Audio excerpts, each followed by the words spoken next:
Ini lucu sih guys, bagaimana industri Hollywood langsung berbalik melawan Jojo Siwa begitu dia memutuskan untuk menerima dirinya sendiri dan mengungkapkan orientasi seksual kepada fansnya. Jojo Siwa telah berjuang selama beberapa tahun terakhir setelah banyak peristiwa yang terjadi di hidupnya, bahkan di dalam rumah tangganya, di keluarganya gitu guys. Begitu dia mengungkapkan orientasi seksualnya kepada para penggemar mudanya, karena penggemarnya itu kayak masih bocil-bocil gitu loh. Ya terlepas dari dukungan cinta yang dia dapatkan dari fansnya di seluruh dunia. Dalam video kali ini kita akan ngebahas tentang sisi buruk dunia Hollywood dan bagaimana Jojo Siwa ini kayak diasingkan dan dihujat setelah dia ini kayak menerima dirinya sendiri dan berusaha untuk menjadi dirinya sendiri. Aku rasa dari kalian banyak yang gak tahu tentang Jojo Siwa ini siapa sih. Gadis ini telah menjadi wajah di internet selama bertahun-tahun lamanya. Ya meskipun kebanyakan fansnya ini adalah yang bocil-bocil gitu.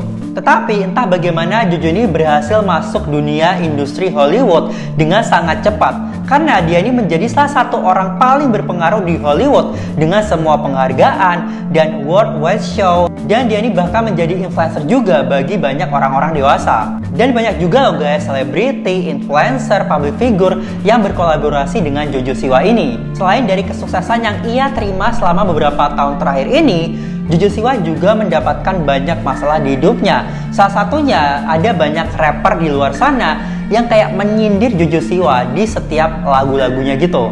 Bahkan orang-orang pada umumnya mulai menyerang Jojo karena berbagai alasan yang membuat dia mendapatkan banyak protes dalam perjalanannya menjadi terkenal.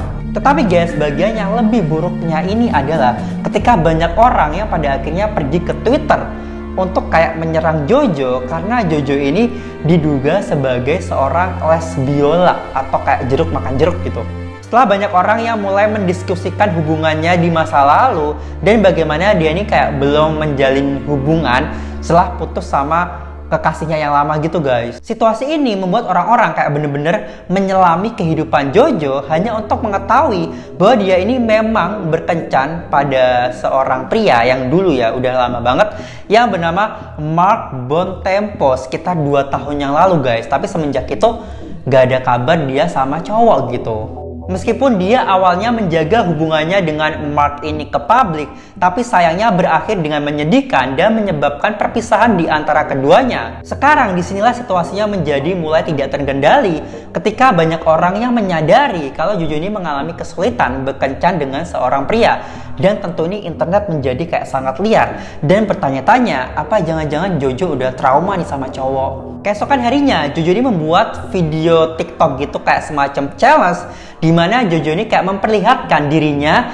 di real life sama di sosmed kayak beda banget gitu loh. Ya meskipun Jojo membuat video ini tentu tidak ada maksud apa-apa atau kayak bikin sensasi enggak, tapi tentunya internet itu menganggap sesuatu yang bisa diheboh-hebohkan gitu guys. Ketika banyak orang yang mulai mempertanyakan tentang orientasi seksualnya Jojo dan apakah Jojo ini benar-benar seorang lesbiola gitu. Setelah Jojo menjadi tren di Twitter dengan jutaan orang yang mengolok-oloknya sambil mempertanyakan ini Jojo suka cewek apa cowok gitu kan. Pada saat yang sama Jojo memutuskan untuk mengungkapkan kebenaran dan mengungkapkan bahwa dia ini bagian dari member LGBT atau pelangi guys. Setelah dia memposting gambar ini dan gambar ini mendapat 1,2 juta likes dengan komentar orang yang banyak banget. Jojo memiliki keberanian untuk mengumumkan pacar barunya guys yang bernama Kylie Prew yang seorang cewek ya. Dia berkencan udah cukup lama dan udah diposting kok foto mereka di feed masing-masing. Akibatnya banyak orang yang merasa kalau cara Jojo untuk kayak mengungkapkan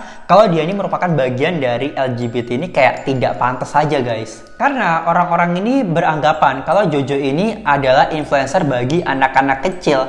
Tapi ya gimana ya, Jojo kan udah dewasa, mungkin dia punya jalan sendiri ya. Of course, Jojo tidak mau situasi ini kayak mempengaruhi hidupnya. Dan dia ini akhirnya kayak live streaming dan memberitahu kalau betapa bahagianya dirinya dan mendapatkan cinta banyak dari orang-orang gitu. Dia kayak happy dengan kehidupannya sekarang. Sampai beberapa saat kemudian tetangganya yang homofobia guys, yang anti sama hal-hal begituan, memutuskan untuk memanggil polisi untuk Jojo dan dikirimin langsung FBI ke rumahnya setelah mereka ini orang-orang tetangganya ini julid menuduh kalau Jojo ini memakai narkoba. Tapi sebenarnya parah sih guys, karena kayak Jojo kan emang ya dia udah come out kalau dia ini member pelangi, tapi bukan berarti dia ini pakai narkoba kan kayak tetangganya emang ngadi-ngadi ya. Tetapi setelah situasi ini menjadi trending topik besar di sosmed, HH kemudian mengambil hidup Jojo ketika Jojo ini memutuskan untuk menghabiskan waktu bersama dengan pacarnya secara pribadi dan jauh dari internet. Sampai akhirnya Jojo ini mengumumkan di Paris Hilton Podcast bahwa dia ini tidak lagi berpacaran dengan Kylie dan tidak ada perasaan sedikit pun di antara mereka. Ini sangat tidak terduga ya bagi orang-orang yang mendengarnya. Kira-kira apa yang terjadi dengan mereka ini? Tetapi setelah momen malang ini, karena ya dia putuskan, Jojo kemudian memutuskan untuk membuat kesalahan besar dengan tidak hanya mencoba membuatnya tampak seperti dia ini telah move on dari mantannya, tetapi bahkan dia ini mengumumkan ke internet bahwa dia ini memiliki pacar baru lagi.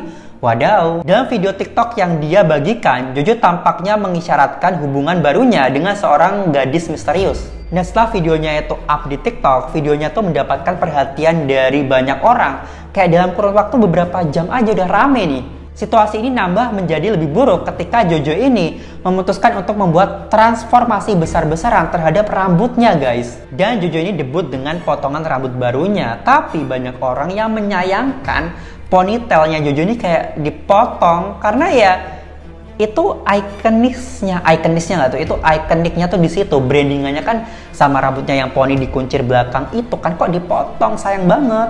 Dan dia ini kan juga menjual kayak pita untuk ponytail gitu dan dijual untuk anak-anak, dan dengan begini dia kayak menghancurkan brandingannya. Kayak gimana? Dia jual pita untuk poni anak-anak tapi dia sendiri aja rambutnya bondol gitu. Ya meskipun si Jojo ini berusaha meyakinkan kepada publik kalau enggak kok, apa gaya rambut gue, perubahan gue tetap aja tidak mengubah personality gue as a Jojo Siwa. Gue masih tetap Jojo, cuman emang karakter gue beda aja. Tapi sayangnya dunia industri Hollywood tidak berpikir seperti itu, karena ya apa yang dia lihat ya itu yang dilihat gitu kan, bodo amat soal personality gitu kan. Karena itu memutuskan Hollywood kayak ngebuang Jojo begitu aja dari Nickelodeon Awards. Jadi selama ini kan Jojo diundang, terus tiba-tiba kayak nggak diundang gara-gara penampilan Jojo yang berubah. Tentu saja banyak orang yang mengeluh tentang bagaimana Jojo yang memiliki kontrak dengan Nickelodeon dan telah menghadiri acara Nickelodeon sejak awal karirnya, tiba-tiba kayak di-cut. Sampai akhirnya Jojo membuka akun TikToknya untuk mengungkapkan bahwa dia tidak tahu juga mengapa Nickelodeon tidak mengundangnya. Tapi untungnya guys, masih banyak kok orang yang ngedukung Jojo Siwa dan kayak ngebelain gitu. Dan apakah Nickelodeon kayak anti ya sama orang-orang seperti itu? Ya kita nggak tahu ya, namanya dunia Hollywood, mungkin kan beda orang, beda juga aturan kan. Tapi ya namanya aturan ya tetap harus dipatuhi. Kita sebagai artis kan juga nggak bisa maksain gitu kan. Kalau kita udah nggak diinginkan oleh TV itu ya udah kita terbuang. Nah gimana guys menurut kalian tentang perubahan Jojo Siwa? Sekarang udah kayak cowok banget ya, padahal dulu kayak imut, cute, sweet, rambutnya lucu, tapi sekarang malah berubah gitu kan. Nah gimana pendapat kalian? Apakah kalian ngikutin Jojo Siwa? Kalau aku sih sempet tahu tapi nggak ngikutin. Coba komen pendapat kalian. Dan kalau kalian ada ide buat konten aku berikutnya, kalian bisa komen di bawah, nanti aku bikinin untuk kalian. And thank you so much for watching and I'll see you in the next video. Bye bye.